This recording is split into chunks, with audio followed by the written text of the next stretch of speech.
حضرت امام ابو حنیفہ رحمہ اللہ، نام تو آپ حضرات نے سنا ہو، اور ہم انہی کے مقلد ہیں، نماز بھی اسی کی ترتیب پہ پڑھتے ہیں اور ہمارا پورا فقہ ان کے ترتیب پہ ہے۔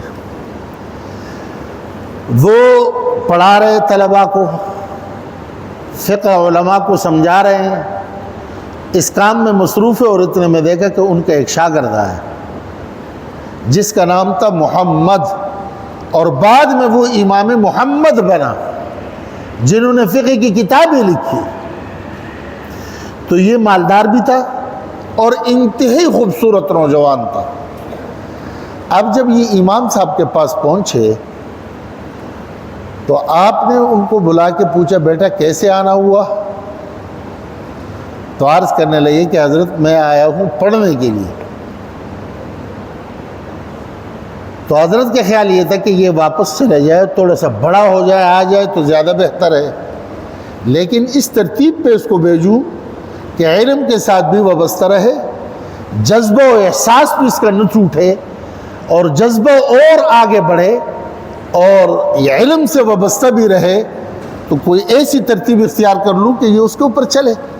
تو فرمایا بیٹا میرے یہاں اصول اور ضابطہ یہ ہے داخلے کے اعتبار سے کہ میں اس شاگرد کو پڑھاتا ہوں، اس طالب علم کو پڑھاتا ہوں، اس طالب علم کو یہاں داخلہ دیتا ہوں جو قرآن کا حافظ ہو، اور آپ چونکہ قرآن کے حافظ نہیں ہیں۔ حضرت نے ان سے پوچھا بھی کہ بھائی آپ حافظ ہو؟ انہوں نے کہا نہیں جی میں تو حافظ نہیں ہوں۔ تو آپ نے فرمایا بیٹا میرے یہاں تو ضابطہ ہے، اصول ہے کہ میرے یہاں جو پڑھے گا وہ حافظ ہونا اس کے لیے ضروری ہے۔ تو آپ ایسے کر لیں میرے بیٹا، آپ جاؤ اور جا کر کے جب قرآن حفظ کر لو تو پھر واپس آنا، میں تمہیں پڑھاؤں گا۔ انہوں نے کہا جی بہت اچھی بات ہے، اور وہاں سے چلے گئے واپس۔ ایک تو ہمارے بچے ہیں نا، تو ان کو تو منزل و سبق کا یاد کرنا کوئی آسان کام تو نہیں ہے، دل نہیں لگتا، لیکن ان کا کیا تھا؟